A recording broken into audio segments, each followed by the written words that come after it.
Okay, this is 4C, and this problem asks you to compute the polydispersity index for polystyrene based on these two values, the number average molecular weight and the weighted average molecular weight, which are 56,000 grams per mole and 72,000 grams per mole, respectively. So it turns out that the polydispersity index, or the PDI, is simply the ratio of the weighted average molecular weight to the number average molecular weight. So you don't really need to understand what these values are in order to do this problem, but I don't know, I think it might be a little bit useful.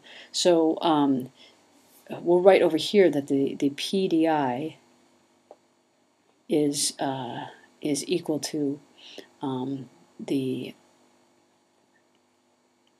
weighted average molecular weight divided by the number average molecular weight. And those values are can be represented by these graphs. So if you imagine that for the number average molecular weight, you're simply looking at the distribution of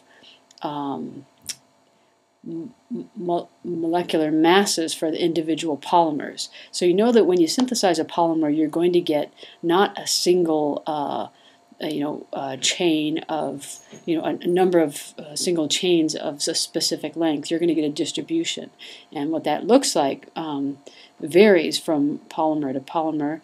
But if you looked at the mass and you looked at the frequency of different masses, you might get something like this. Let's say you had a normal distribution, somewhat normal distribution, so that if you looked at the frequency or the number over here, you have some sort of measure of central tendency, and that measure of central tendency is essentially the what we know as the number average, or the mean molecular weight for the polymer. And what you do is you sum over all the different molecules inside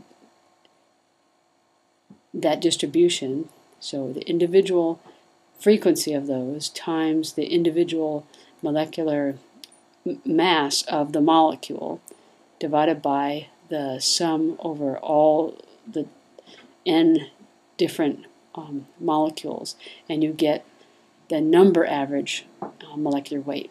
So on the average, what is the molecular mass of the molecules? Now, this other term right here looks a lot like that term, but it's the weighted average, and it's weighted by the mass. So so you have on this axis, you're looking at the distribution, but rather than the number, you're actually looking at the density, the mass density. So it's a product of n sub I times m sub I, and this is the number density, and on this axis is the mass density. And this graph might look, something like this. Is going to fall to 0 there, it's going to fall to 0 here, but you're taking the product at each mass here point, you're taking the product of these, looking at the density, so you're going to get a curve that looks, something like this. It's going to be skewed this way. And the measure of central tendency over here will be, something over here. So this value will always be bigger than the number average, and it looks a lot like this, except that we're not summing over the number, we're summing over the density. So we're taking n sub I times m sub I, the density, times this, times another m sub I, or m sub I squared, over the sum here over the density, of the total density. This is over the total number, this is over the total density.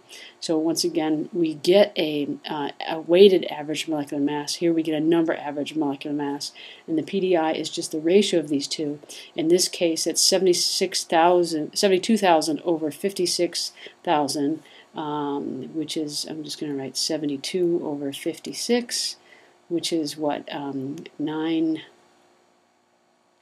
over 7, which is what, about 1.3. This is the polydispersity index. If this were a delta function, the PDI would be 1, but we know this. There's always a distribution. This tells us, the extent to which, this is spread out essentially.